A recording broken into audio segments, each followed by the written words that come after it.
There is a sentence she said to you recently, something small, something that seemed like nothing in the moment, and yet it has stayed with you longer than it probably should have.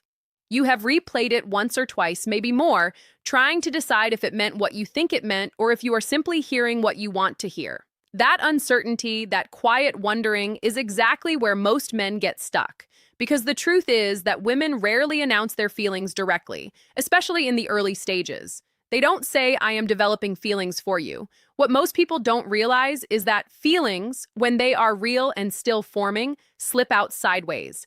They hide inside ordinary sentences. And if you don't know what to listen for, you will hear the words and miss the message entirely. Stay with me here. Before we get into the specific things she says, it's worth understanding why feelings reveal themselves through language in the first place, and why that language is almost never direct. Emotional vulnerability is risky. Saying, I like you, plainly and without disguise, exposes a person completely. It removes all plausible deniability.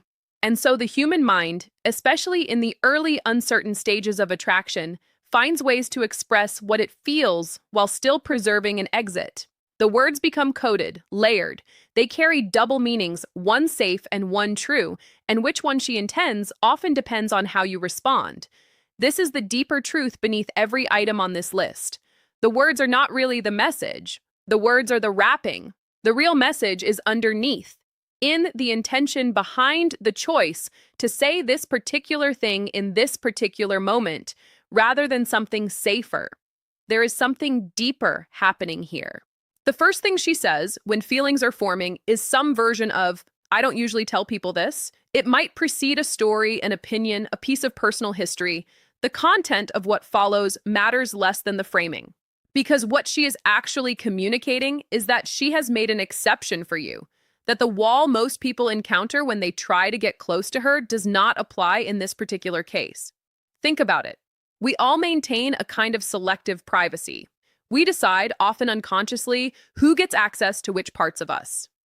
When she explicitly names that she's making an exception, she is telling you, in the safest way available to her, that you occupy a different category than most people in her life. Now we move deeper. The second thing she says is, you're easy to talk to. This sounds like a compliment about your conversational skill, and on the surface, it is. But listen for what it actually implies. Ease in human connection is rare. Most interactions require a small amount of performance, a careful management of impression. When someone tells you that being around you removes that performance, that something in your presence allows her nervous system to relax enough to simply talk without editing herself first, she is describing the early architecture of attachment. What most people don't realize is that ease is one of the strongest predictors of long-term compatibility, more reliable than excitement or chemistry alone, because ease is what remains after the initial thrill fades. We'll come back to why that distinction matters. But before we go there, consider the third thing. She says, I was going to text you about this, or some version of it, where she mentions that you were already in her thoughts before the conversation even started. This phrase reveals something she may not have intended to reveal, that you occupy unprompted space in her mind, that her thoughts move toward you without external trigger. This is significant because attention, real attention, is one of the scarcest resources a person has. We don't spend unprompted mental energy on people who occupy peripheral space in our lives. When she admits, even casually, that she had already been thinking of reaching out, she is letting you glimpse the architecture of her private inner world, the part she doesn't usually narrate out loud. This is where things become interesting. The fourth thing she says is some version of, that's so you. This phrase appears when she references something you did or said and frames it as characteristic, as evidence that she has begun building a coherent picture of who you are, not just from this interaction, but from a growing collection of observations across time.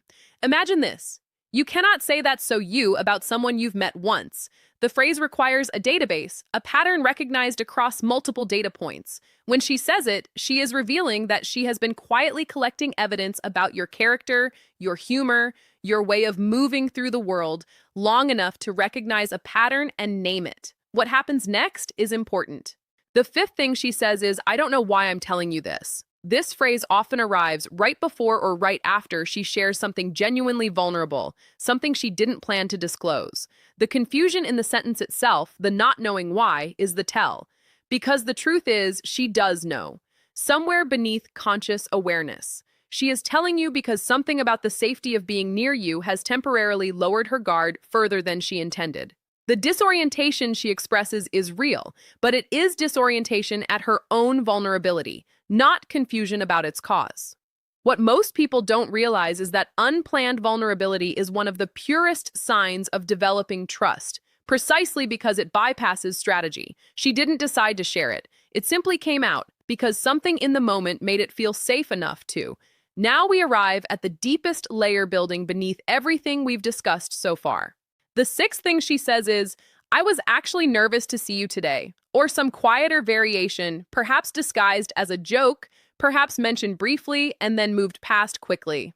Nervousness in this context is not anxiety in the clinical sense. It is anticipatory activation, the body's response to something it has decided matters. We do not feel nervous before interactions we consider insignificant. The presence of nervousness, especially when she's willing to admit it out loud, reveals that some part of her recognizes the stakes of the connection forming between you, even if she hasn't consciously labeled those stakes as feelings yet. The deeper truth is that admitting nervousness requires a particular kind of trust in itself. To say, I was nervous to see you, is to hand you information that could be used to feel powerful or smug, and she is trusting that you won't use it that way. The disclosure is itself an act of faith, separate from whatever it reveals about her attraction.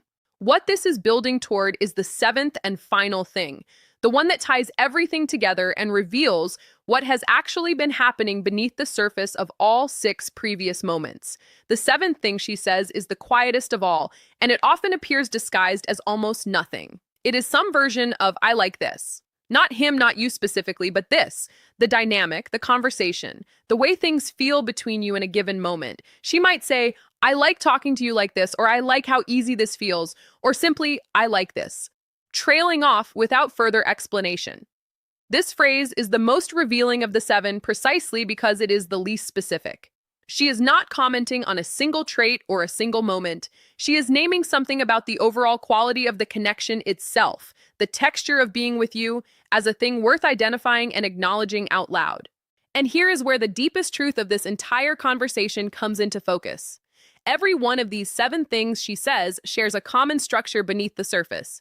None of them are declarations. None of them are confessions in the traditional sense. They are leaks, small, almost accidental admissions that occur because the feeling underneath has grown large enough that it occasionally exceeds her ability or her desire to contain it fully. Feelings that are still forming do not arrive as complete articulate statements. They arrive in fragments, in half sentences, in phrases that surprise even the person saying them. This reframes everything you thought you understood about reading a woman's interest. You came here looking for a list of phrases to listen for, as if attraction were a code that could be decoded through vocabulary alone. But the real skill, the one that actually matters, is not memorizing these seven phrases. It is developing the sensitivity to notice when someone's words are exceeding their intention, when something slips through that wasn't planned. That is where truth lives in early-stage attraction, not in what people decide to say, but in what escapes them despite their better judgment. So the question shifts. The question was never really, what does she say when she's developing feelings for you? The deeper, more useful question is this. Are you paying close enough attention to notice the moments when her guard drops, even briefly? Are you creating the kind of safety that makes those unplanned admissions possible in the first place? Because these seven phrases don't appear randomly. They appear specifically around people who have made themselves safe enough, present enough, attentive enough, that vulnerability starts slipping through despite every instinct telling her to keep it contained. That safety is not something you extract from her by analyzing her language. It is something you create through how you actually show up.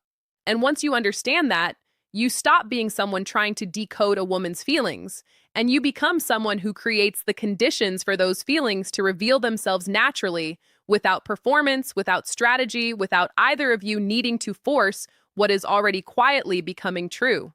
This understanding is only the beginning. Stay close.